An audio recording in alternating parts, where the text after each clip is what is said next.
Le Pakistan a exprimé ses condoléances face aux dégâts causés par le glissement des terrains dans la zone de Ghoufa.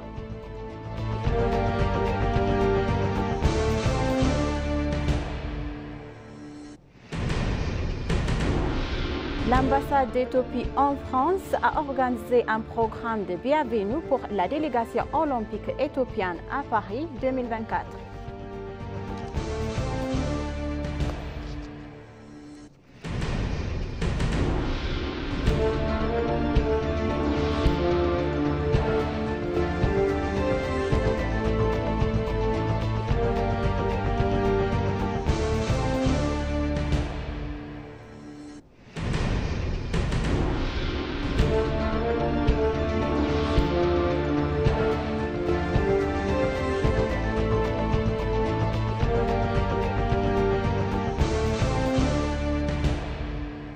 Bonjour chers téléspectateurs et bienvenue sur ABC, c'est notre journal d'aujourd'hui, du mercredi 31 juillet 2024. C'est moi Samra Kodado, restez avec nous.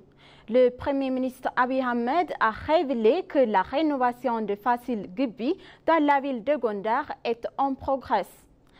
Par ailleurs, Fasil retrouva sa gloire d'antan, a promis le Premier ministre dans un message sur les réseaux sociaux. Fondée au XVIIe siècle par l'impérial Fasilides, la ville forteresse de Fasil Gibi était la résidence de l'impérial Fasilides et de ses successeurs.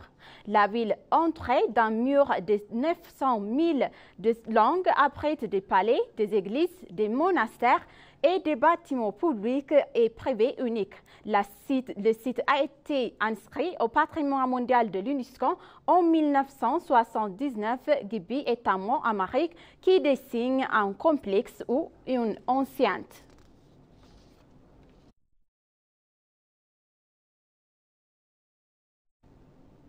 Le vice-premier ministre Temesgen Turuner a annoncé que nous remettrons une nature verte et une terre saine à la génération future et promouvons des initiatives respectueuses de l'environnement à travers le programme d'empreinte verte.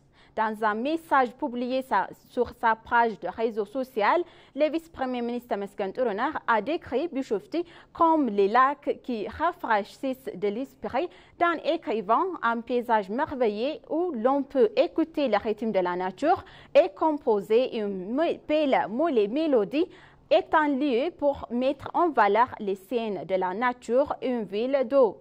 Dans son message, nous avons poursuivi le programme d'empreinte verte de cette année que nous avons lancé avec le slogan d'un pays planteur et une génération qui se renforce. Il a ajouté que nous transmettrons une nature verte et une terre saine aux générations futures et en introduisant des initiatives respectueuses de l'environnement à travers de l'empreinte verte.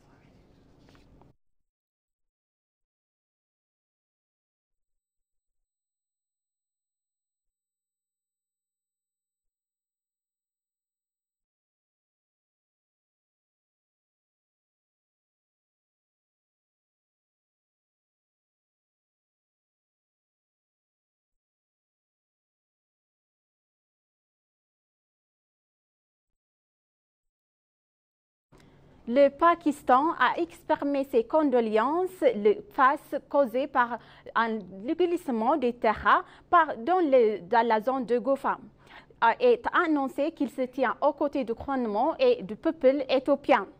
Des personnes issues de diverses couches de la société, des membres du Parlement, de la communauté diplomatique et des chefs religieux, des entreprises et des médias, des organisations de jeunesse et civiques se sont rendus à l'ambassade éthiopienne à Islamabad et ont exprimé leurs condoléances. Ainsi, Romina Kouchad Alam, conseillère du Premier ministre pakistanais sur le changement climatique, le sénateur Mouchardi Hassan, le directeur général du ministère pakistanais des Affaires étrangères, Houssani Youssif, entre autres, ont assisté à l'ambassade et ont exprimé leurs condoléances.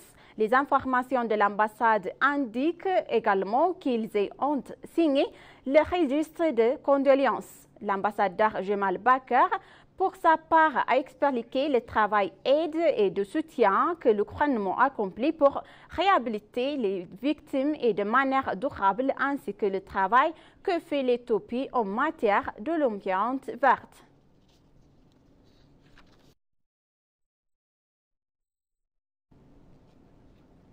Dans une interview inclusive avec ENA, le vice-premier ministre et les Affaires étrangères a salué le progrès économique de l'Éthiopie autant que l'Éthiopie fait partie des 5 économies les plus importantes de l'Afrique.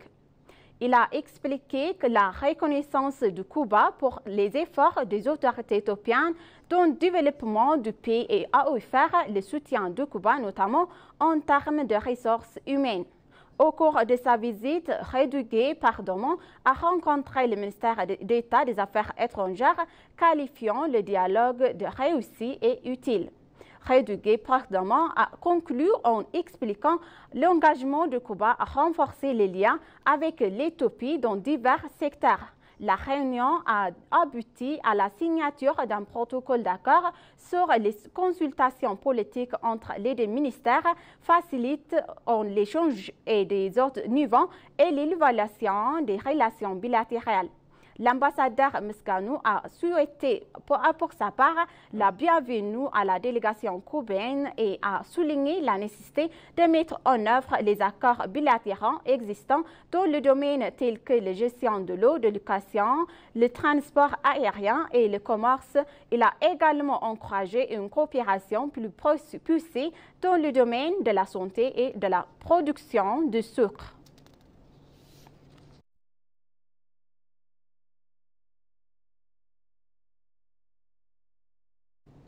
L'Éthiopie et l'Ouganda ont annoncé qu'ils continueraient à renforcer leurs relations bilatérales conjointes sur les questions de sécurité et de paix durable. Le service national de renseignement et de sécurité, les institutions ougandaises de sécurité étrangère ont exprimé les activités de coopération qu'ils mènent ensemble sur les questions de sécurité et de paix régionales. Les deux institutions ont discuté en détail des ressources de la mise en œuvre de l'accord bilatéral conclu de la passé et de le passer pour prévenir le terrorisme, les crimes transfrontaliers, les militants illégaux et la traite d'êtres humains qui constituent des menaces à la sécurité et à la sécurité de la région de l'Afrique de l'Est, ainsi que les questions qui doivent être renforcées.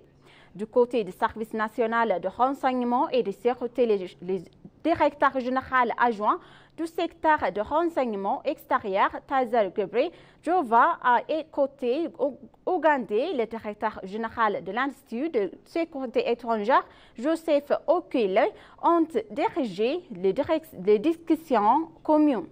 Le directeur général adjoint a déclaré que l'Ouganda est un ami historique qui travaille en coopération avec l'Éthiopie pour assurer une paix durable au niveau régional et local. Le général Joseph, directeur de l'Institut ougandais de sécurité étrangère, a déclaré que l'Éthiopie s'efforce d'assurer une paix durable pour les pays voisins et dans la région.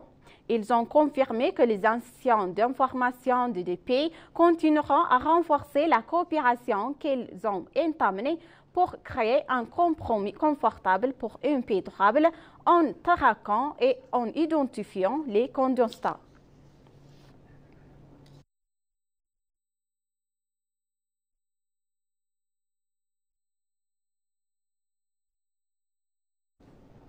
Le deuxième sommet de la jeunesse de BRICS s'est tenu à Olvank en Russie en 2002 et 2006 juillet sous le thème l'éducation, la science, la formation, la technologie, l'innovation, la santé, les sports et l'entrepreneuriat des jeunes et le travail social des jeunes et le volontariat. S'adressant aux médias hier, le président du Conseil de la jeunesse a dévoilé que les jeunes du pays membres respectifs ont discuté des questions politiques, économiques et sociales inclusives. L'éducation et la formation de l'entrepreneuriat, la science, la technologie, l'innovation, les services volontaires des jeunes, le sport et la santé figurent parmi les principaux points à l'ordre du jour du sommet, a-t-il ajouté. En marge du sommet, le président du Conseil de la jeunesse a eu des discussions bilatérales avec les ministres de la jeunesse de la Chine, de l'Inde, du Brésil, de l'Iran et des Émirats arabes unis, a-t-il appris. Selon Fouad, les discussions ont principalement porté sur les moyens de bénéficier à la jeunesse éthiopienne. Une discussion a également eu lieu sur le sommet de la jeunesse Afrique-Chine 2025 que l'Éthiopie devrait accueillir, a révélé le président.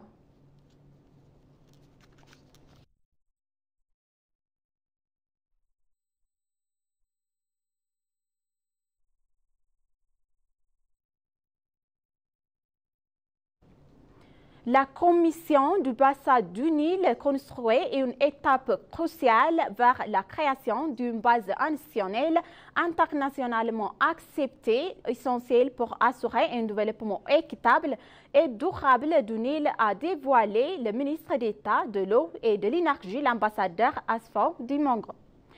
L'accord cadre de coopération sur le Nil, fruit de plus d'une décennie de négociations entre les pays du bassin du Nil, décrit les endroits et les durées obligations pour le développement des ressources en eau de base et la du Nil et favorise l'utilisation équitable et raisonnable du fleuve. Le ministre d'État de l'eau et de l'énergie, l'ambassadeur Asfaw, qui a également servi de négociateur pour l'Éthiopie au cours des dernières années, il a souligné le rôle du premier plan de l'Éthiopie dans la défense d'une utilisation équitable et raisonnable de l'eau du Nil. Il a noté également que la création de la commission du bassin du Nil telle envisagée dans l'accord cadre construit une étape essentielle pour assurer une utilisation équitable et un développement durable du Nil pour un développement partagé en créant un cadre institutionnel juridique international accepté. Il a exhorté les autres pays à accélérer le processus de ratification afin de garantir la création et le renforcement rapide de la commission bilatérale et engagement de l'Éthiopie à soutenir le travail de la commission et à garantir sa reconnaissance internationale.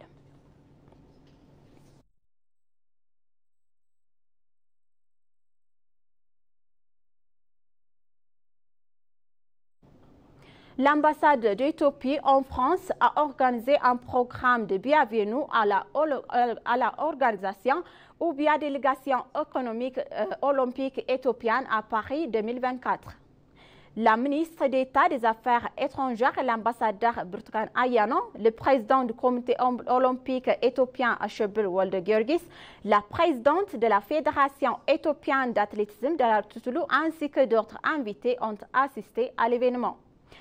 La ministre d'État des Affaires étrangères, l'ambassadrice Burtukan Ayano, a indiqué que le ministère a mené avec succès un travail de coordination et de suivi d'Addis Ababa à Paris. L'ambassadrice d'Éthiopie en France, Mahalet Hailou, a exprimé sa conviction que l'Éthiopie connaîtra des succès aux Jeux olympiques 2024 à Paris. Ashebir Wolde-Giyorgis, pour sa part président du comité olympique éthiopien, a déclaré que les athlètes que nous avons préparés pour la distance sont meilleurs que la concurrence, alors nous ne nous attendons pas à une médaille de moins que les résultats précédents. Le président a également remercié le ministère des Affaires étrangères et l'ambassade d'Éthiopie en France pour leur contribution au succès de la participation de la délégation aux Jeux olympiques. La présidente de la Fédération éthiopienne d'athlétisme, la commissaire adjointe de la Toulouse, a pour sa part affirmé que nous avons bien préparé nos athlètes et nous reviendrons de Paris avec plus de médailles si nous y rejoignons, ajoutant à la créativité.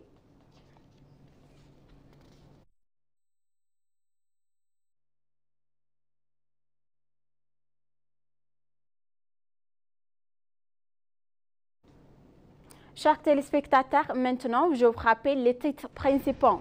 Le Premier ministre du Pakistan a expliqué ses condoléances face aux dégâts causés par le déplacement des terrains dans la zone de Gofa.